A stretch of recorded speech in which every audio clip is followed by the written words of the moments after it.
Jays are back in the postseason. Gerry's back in his basement, which means Debate This is back in the show. All that and more at Sports QuaranTV.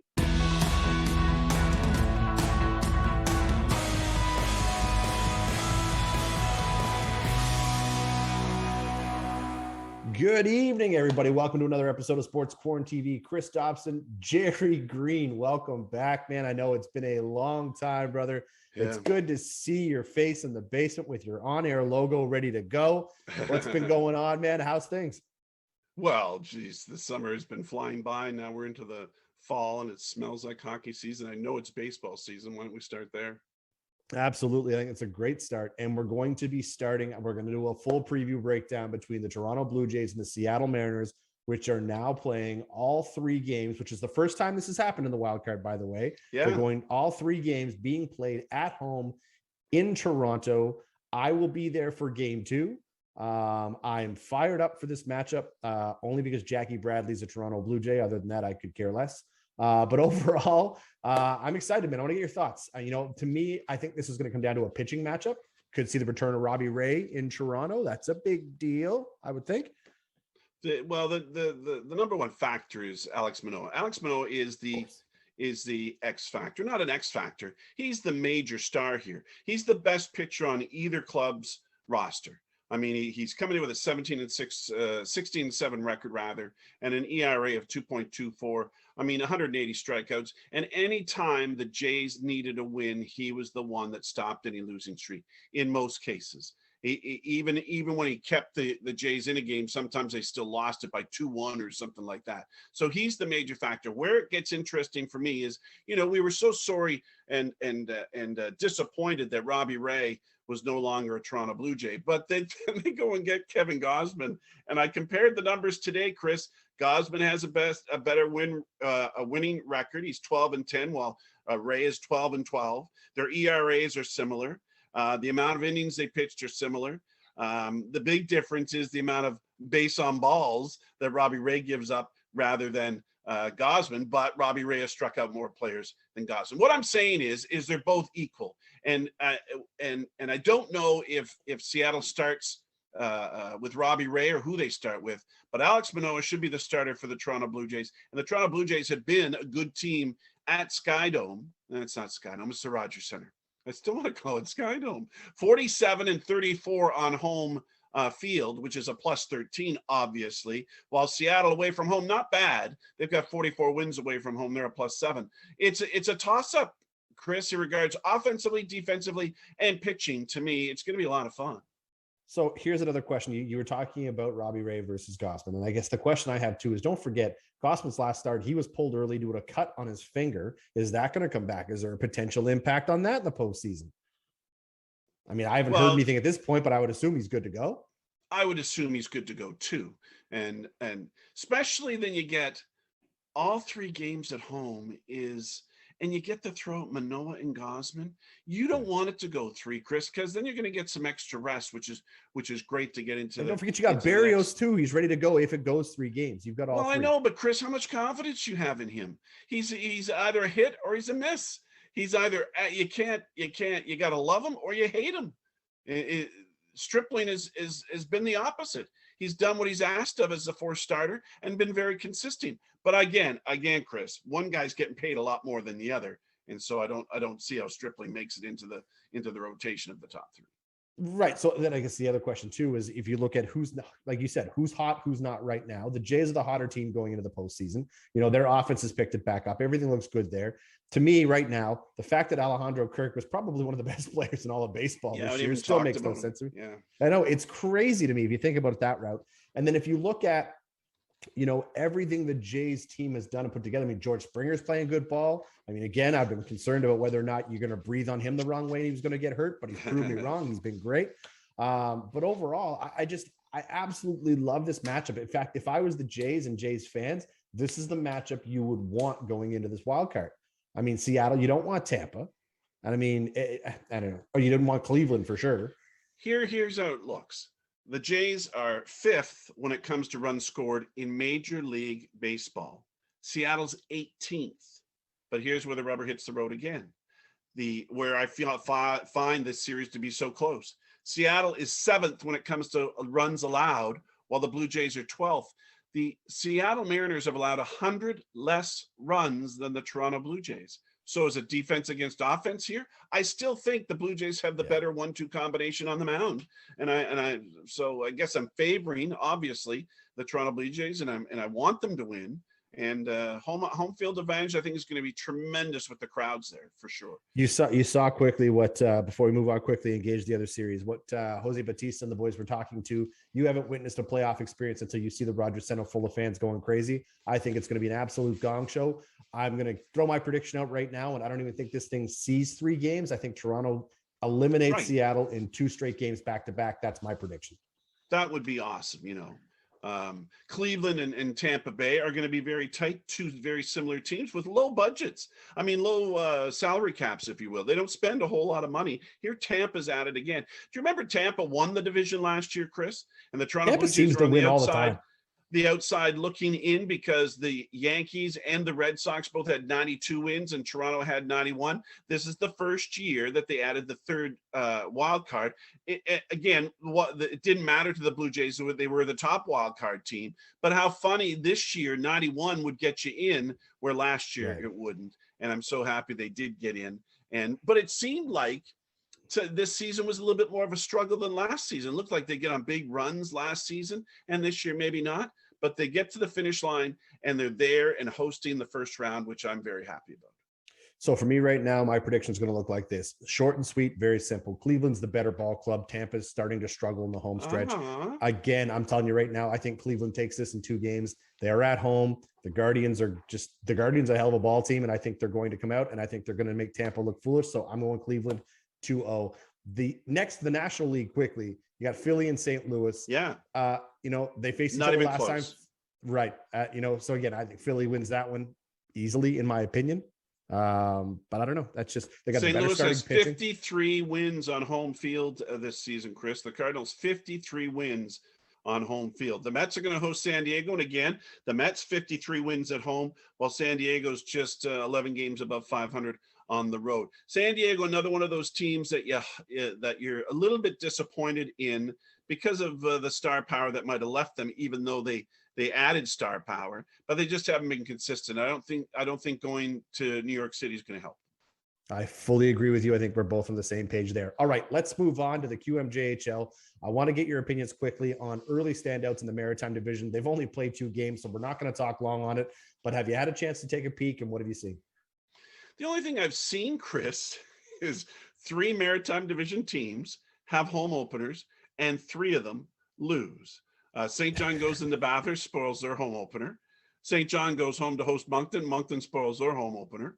Moncton goes home to host Bathurst. Bathurst spoils their home opener. Now, I think Halifax and Cape Breton went to overtime, and I think that's Halifax's only win. But that's the thing. Again, Hurricane Fiona, who has not only had effect with the schedule, but no ice in Charlottetown, and there was no ice at Center 200 in Cape Breton were real problems. Charlottetown is sitting there has played 1 game and are going to host some games, I think, this weekend. I think the ice is up and going in Charlottetown, and Cape Breton had the same problem. The power went out. They lost their ice. It's a big job to get it back, Chris. That's been the biggest news in the Maritime Division. Elsewhere, of course, Sherbrooke's off to a 4-0 start. They've scored 17 goals and allowed just 4. That's what's going on the Quebec side, Chris. But it's still hopefully get a lot of games in and get a real feel of the division here by next week. Plus, a lot of these kids are finally starting to come back from NHL camps too, right? So these teams are going to start rounding out here real quick. But you're a stats guy. You love fun, random facts. So I'm about to fire one off at you now. And that is the Wildcats have now faced the banner-raising home opener team 3 times now, and they have spoiled the banner-raising night in 3 consecutive times. They did Halifax, Bathurst, and now St. John. Have they now? Where'd you pull that little gem out of? That's they were supposed to, and the home opener for St. John was supposed to be at home versus Bathurst, but then Fiona came and they had to cancel that. Then St. John started on the road in Bathurst, and that spoiled their home opener. Yes, it's very interesting. I haven't seen the full lineup for Bathurst. They had, I saw a game the other night, and Kidney and Melanson weren't in the lineup, which is 2 major components when they lost their home opener to St. John. But St. John looks like a fun team, and they could Until surprise Christmas. if they get some goaltending, and they don't have their number one goaltender back in Hurtubise. So, and he's a 20-year-old, and they're shuffling 20-year-olds in and out. And we'll see if Lassard sticks around or Hurtubise does, and what the case may be. No, absolutely. Let's stick with hockey, change leagues, because this one's a fun one for us to have this conversation. Almost a mini debate, this, if you would, but I'm not sure. Sportsnet dropped their top 10 players in the NHL for the upcoming season. I want to get your thoughts, and here they are. McDavid 1, Makar 2, Matthews. Let's just start 3. with the top 5. Do the top 5 in the order all they I put care them, about. Chris. Yes. So McDavid, Makar, Matthews, Draisaitl. Go. And McKinnon, top 5. Top right? 5, McKinnon. Top 5. Yep. Right. Yep. Okay. I have no problem with any of those being the top 5. I don't think Makar is your number 2 guy. I don't. He's certainly an exciting, dynamic star that's going to have many, many years in this league. That's going to impress and set some records perhaps too. But going into the 22-23 season, you have him second behind Connor McDavid. Give me a break. I mean, I might have him in the top 5. I might shuffle your top 5 around and maybe have him in the top 5 as a defenseman. That is certainly a possibility, but not number. You can't put Nathan McKinnon 5th. Right. I would look at, let's say, a McDavid, a Matthews, a McKinnon. I mean, just because Austin Matthews scored 60 goals last year, that's why I'm putting him number 2. We're on the same page right now. Keep going. Draisaitl, Makar, and that's where I'd flip him. That's where I'd flip him. I put Makar ahead of Draisaitl. But either way, I think we're in line because I agree. You go McDavid, Austin Matthews. Austin Matthews is probably going to win the Rocket Richard again this year. I mean, he's, what he scored 60 some odd last year. He's going to keep that pace up. The Leafs are going to be unbelievable this year. But you got to go McDavid, Matthews, McKinnon, either Draisaitl, Makar, Draisaitl. But the bottom 5, this is where it gets interesting. You got Victor Hedman, Sidney Crosby, Igor Shesterkin, Vasilevsky, Roman Josi. Those are your next 5 guys to round out your top 10 in the National Hockey League. Did they just look at the scoring stats from last year? Because it doesn't tell the whole story. Here you have Sidney Crosby, absolutely great player. But Alexander Ovechkin, 37 years old, scored 50 goals last year and had more points. Looking to break Sidney Gretzky's Crosby record. Did.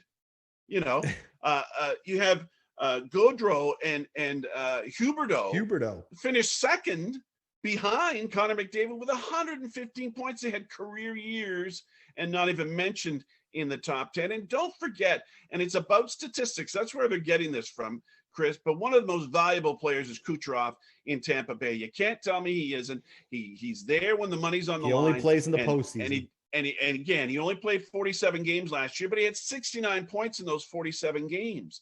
That's where the Sportsnet guys go down the list and say, well, who would put in the top 10 based on the scoring numbers? That's not what it is. Now, I would have one goaltender in, and there's no doubt the sun rises and sets on Vasilevsky. He's the number 1 goaltender in the NHL. I don't care about who might have the better goals against average. Vasilevsky is the money guy, and he's a guy that leads a team. He can be an MVP all by himself.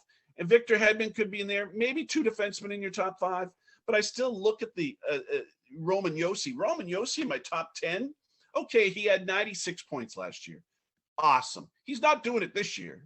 He'll go back to his 60 or so, where he was before was his top number before he hit 96. He's not in the top 10. Give me a break. The only able to swap there is Shesterkin over Vasilevsky. That's it. But I agree with you. Anywhere else? What? Like 2 minutes left. We're not having this conversation because we've got to get the NFL in. Got to get your thoughts on Tua. I mean, very sad news out of Miami. The fact of the matter is that doctors who weren't actual doctors have been fired over this. Watching Tua go down with that concussion, the way his fingers were, it was tragic. It was, you don't want to see it. The Dolphins were having a hell of a year. He should have never been in this game to begin with, but they cleared him to come back and play. And then this happens.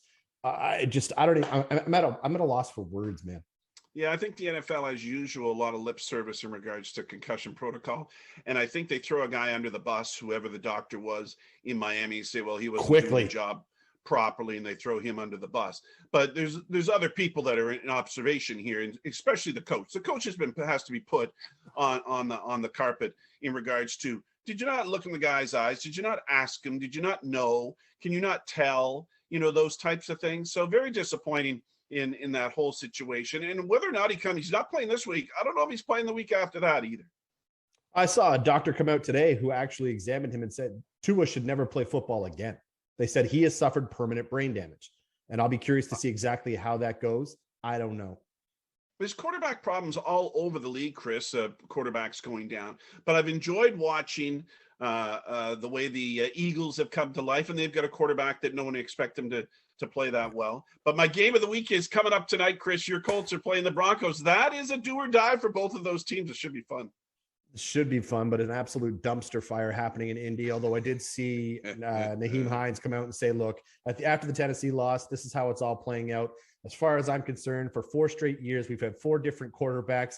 We haven't had time to get into our system. Everybody needs to calm down. I'll tell you right now, I'm on the fire Frank Reich bandwagon right now. And if they don't do something on a short week, and again, they're going into this week without Jonathan Taylor.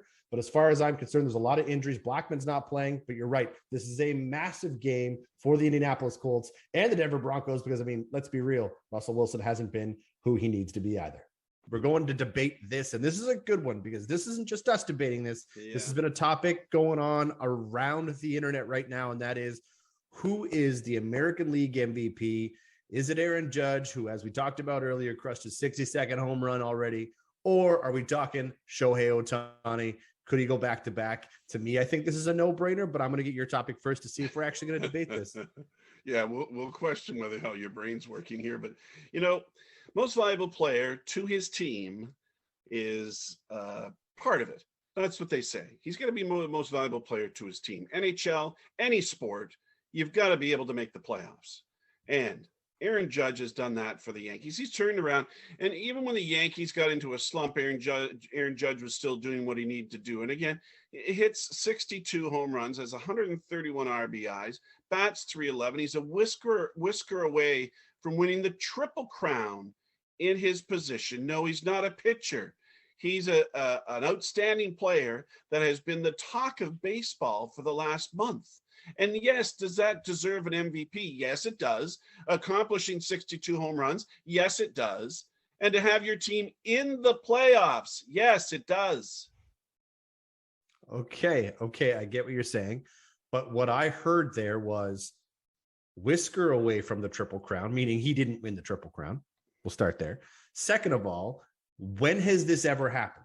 And everyone's talking about Ohtani like he shouldn't. And look, I'm not trying to take away from the accomplishments of Aaron Judge, but look at the numbers Ohtani has put up in back-to-back years with a team that, not making the postseason. You're talking about most valuable player? Yeah, it's not most valuable team. It's most valuable player. And as far as I'm concerned, look at the numbers Ohtani's put up. Like, I'm looking at him here now, and I was trying to figure this out. So you look at his ERA this year with a 2.33 ERA. His home run numbers this year, I think, 14? I think he put up 14, maybe more. I'm not sure. He's definitely got the numbers, Chris. It's absolutely, there's no doubt about that. The evidence is there. He has the numbers. Who is he valuable to? Is he valuable to the fans of the Angels? Who is he valuable to? Is he valuable just because he's valuable to the league as a marketing tool? Is that what he's valuable for? He's not. His team's not winning games, regardless of what he's done. And he's done many, many things. He's a very unique, outstanding player. Absolutely. Yeah, and you're not wrong. But again, we are witnessing, I'm not going to say history, although we kind of could, because realistically, since Babe Ruth, this type of stuff has never happened. And again, it's unfortunate that we have to have this conversation based off 2 amazing players in the American League. But are we basing this off of the fact that, okay, hypothetically speaking, if you're talking about the team game, who are they winning? Do you think the Yankee just runs away with the division if it wasn't for Aaron Judge? If Aaron Judge wasn't there, does the Yankees still win? This is what I'm asking you. I don't know that. Exactly.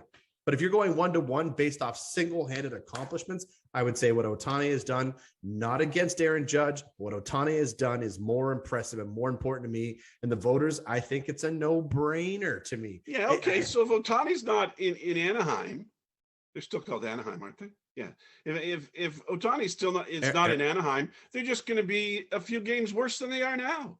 He's done everything he can possibly do there, and I don't think they're even close to 500. So I don't know how you give somebody last year, certainly with the uniqueness of his accomplishments.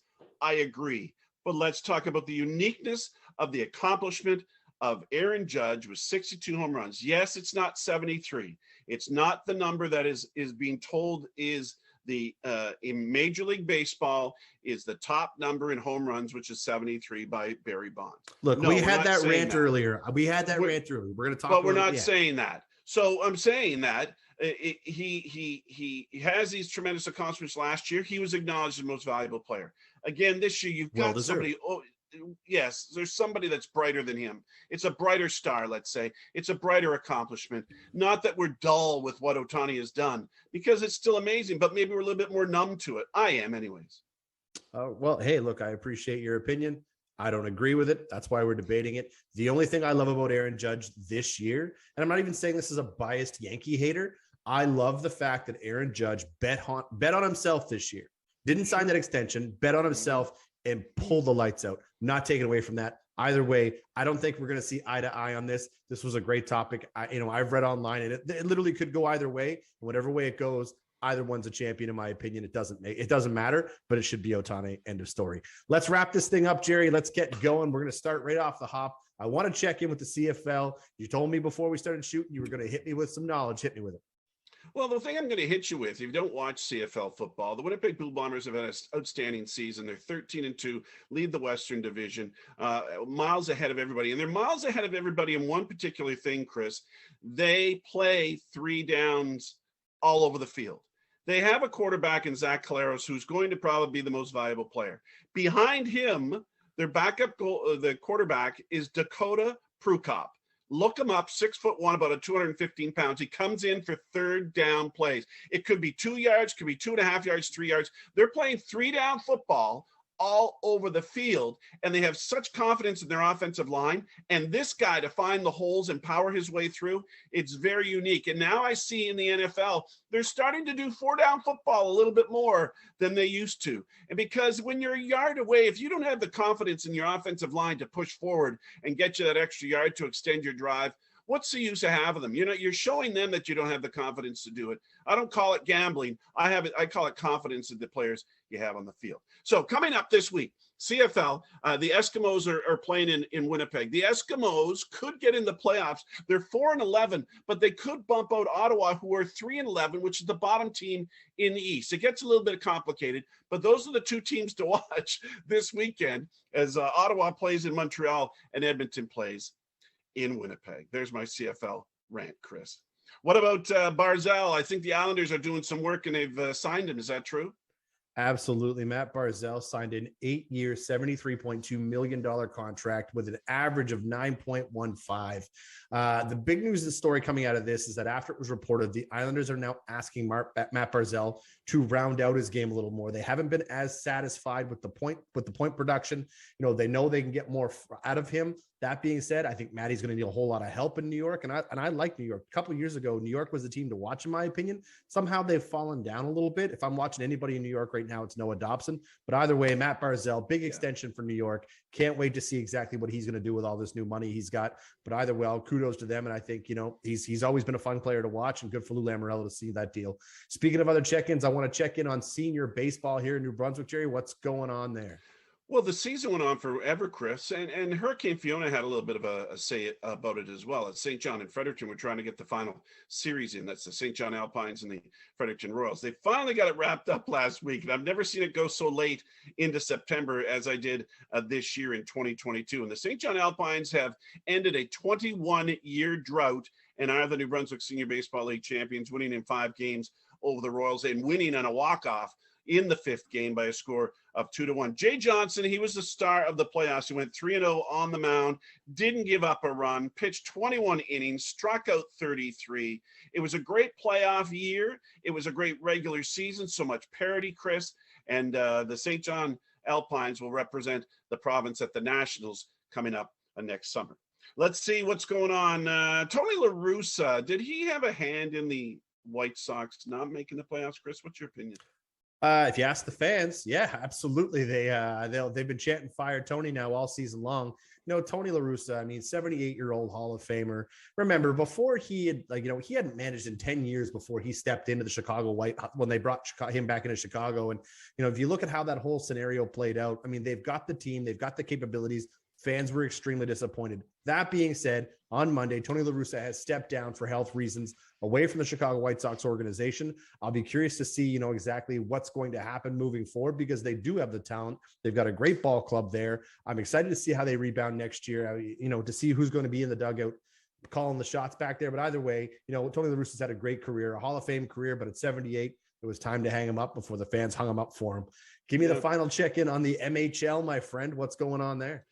The Maritime Hockey League sees the Miramichi Timberwolves, who were one of the worst teams, or last place team in the Northern Division last year, are on top with the Summerside Western Capitals. Both are undefeated so far early in the season. Miramichi at 3-0 and Summerside at 4-0. They're both in the top 10 of the Canadian Junior Hockey League rankings that came out this week, Chris. So we'll see where the rubber hits the road for the Timberwolves. They go on a 3-game road trip through Nova Scotia this week, while Summerside finally gets to get home and have their home opener. They play Fredericton on Saturday. Those are my games of the week to keep an eye on in the MHL. Logan Mailloux is back in the news. Chris, tell us why. For good reasons this time, well-warranted reasons. Logan Mailloux signed his 3-year entry-level contract with the Montreal Canadiens. And I can tell you right now, I couldn't be happier. If you look at everything this young man has been through, and again, I was on the fence the entire time. I've watched him, but if you look at the new regime of the Montreal Canadiens, bringing in their new PR woman, Chantal Maccabee, who's been following around Logan Mailloux for a long time, had a great successful season. He was suspended in the OHL for the first half of the year last year, finally joined the London Knights at Christmas time, then got hurt, couldn't make it through. He's been around the organization. Gorton and Hughes in Montreal have been very closely tied to him. They've been watching him, helping him rehabilitate his image. But at the end of the day, you look at Marc Bergevin made this pick late in the first round. He would have been a top 10 pick in the NHL draft that year. But of course, after everything that took place, he got pushed. You're not going to find big right-handed defensemen anywhere. They don't grow on trees, but good for Logan Mailloux. Signed his entry-level deal. Can't wait to see him in London this year. I'll be paying very close attention. Hopefully we'll see him in the World Juniors this Christmas, and then hopefully we'll see him in a Montreal Canadiens uniform next year. Well, Gerry, it's been great to have you back, my friend. I've loved chatting sports with you. It's been a great show. Thanks for tuning in, everybody. We'll see you next Thursday.